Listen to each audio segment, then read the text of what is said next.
৪৭তম BCS পরীক্ষার circular দিয়েছে public service commission. ৪৭তম BCS থেকে ক্যাডার পদে ৩,৪৮৭ জন আর নন ক্যাডার থেকে ২০২ জনকে নেবে। খুব ভালো কথা।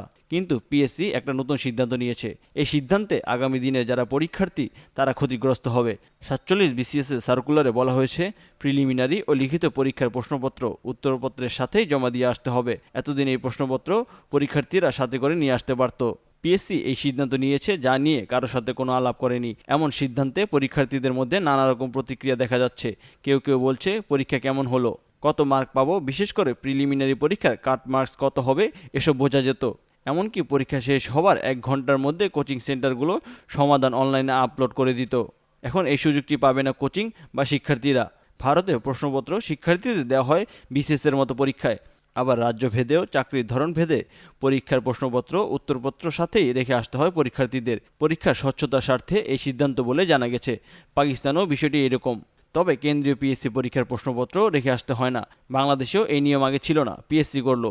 পরীক্ষার্থীদের ধারণা বাকি পরীক্ষা নেওয়া সংস্থাগুলোও চালু করবে। এই প্রশ্নপত্র আগামী দিনের শিক্ষার্থীদের প্রস্তুতির জন্য গাইডলাইন হিসেবে কাজ করত। এই প্রশ্নপত্র এতদিন নিয়ে এসে কোচিং সেন্টার, চাকরির বই বিক্রেতারা প্রশ্ন ব্যাংক ও সমাধান নামে বই বের করত। সেখান থেকে তারা মুনাফা করত। এই ব্যবসাও ঝুঁকিতে পড়ে গেল। তবে কেউ কেউ বলছে যেহেতু এটার পেছনে অর্থের লেনদেন জড়িত আছে, চাহিদা থাকায় এটার যোগানও আসবে। ব্যবসায়ীরা হয়তোবা গোপনীয়তার সাথে প্রশ্নপত্রগুলো সংগ্রহ করবে। ধারণা করা হচ্ছে পিএসসি এই সিদ্ধান্ত নিয়েছে কোচিং সেন্টারের ব্যবসা, মক টেস্ট বন্ধ করা, এমনকি প্রশ্নপত্র ফাঁস বা জালিয়াতি ঠেকাতে। স্বচ্ছতার স্বার্থে উত্তরপত্রের মতোই প্রশ্নপত্র গোপনীয় দলিল বলছে পিএসসি।